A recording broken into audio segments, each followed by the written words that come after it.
When it comes to video games, what do you think are some of the most popular types of genres? Now, many would say that some of the most popular video game genres are platform games, fighting games, and last but not least, first-person shooter games, also known as FPS games amongst players. I'll be covering FPS games and the effects they have on players. Now, the reason why I am incredible to talk about this is because I have played multiple FPS games during my life, such as Call of Duty, and I have played every single Halo game, which is a very well-known FPS franchise.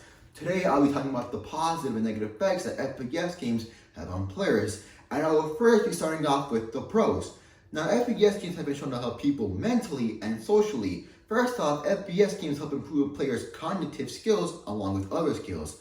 According to Discover magazine, information from psychologist Isabella Granick at McMaster University has shown that playing FPS games improve a player's spatial recognition, spatial cognition, problem-solving skills, and hand-eye coordination. They have also been shown to help improve or at least give players a sense of pride and accomplishment whenever they are played. This shows that FPS games help improve a player's specific skills and give them a sense of achievement as well. Just to show you what I mean, when I first completed Halo Combat Evolved on heroic difficulty, which is the second highest difficulty in the game, I felt a great sense of pride knowing that I can complete a harder difficulty in the game, even though I was the only one to witness my achievement. FPS games have also been shown to help encourage more social interaction amongst players.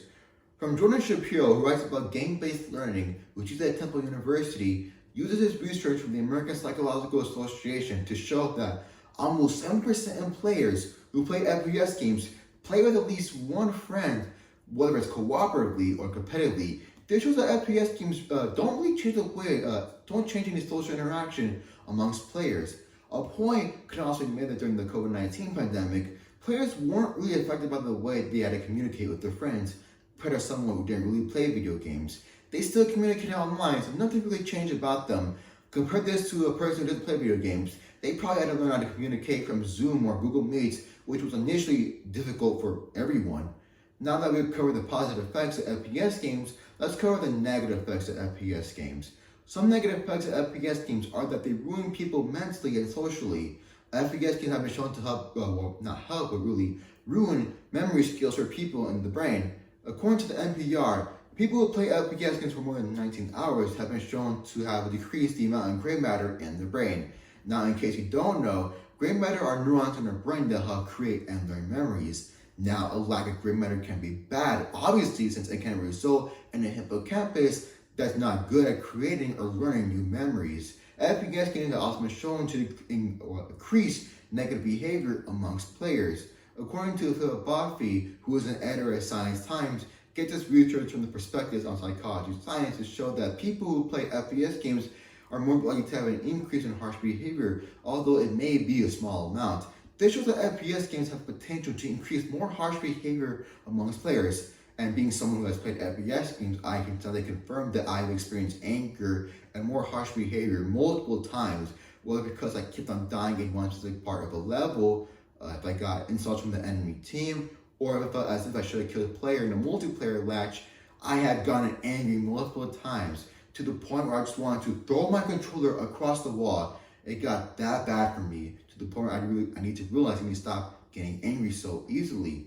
So this shows that FPS games can really anger players easily if played for too long. Now that we have covered the positive and negative effects of FPS games, let's summarize what we have discussed. As you can see, there are a lot of good and bad things that come out of FPS games. They help improve a players' cognitive skills, they encourage more social interaction amongst players. However, they increase more harsh behavior and ruin parts of the brain that help create and learn memories. Now, with what you have learned today, I hope you can understand that FPS games are not as bad as how people make them out to be. They can be good. The key here is just to control the amount of time you play with FPS games. If played for only like a couple of hours, they'll probably be fine for you. You'll probably have a great time with your friends or by yourself. However, if all you do is play FPS games for long periods of time, then you more than likely begin to experience those negative effects. The key here is just to balance yourself. It always said that too much of anything is bad for you. So just watch yourself on how long you play FPS games. And that is going to conclude it for this speech.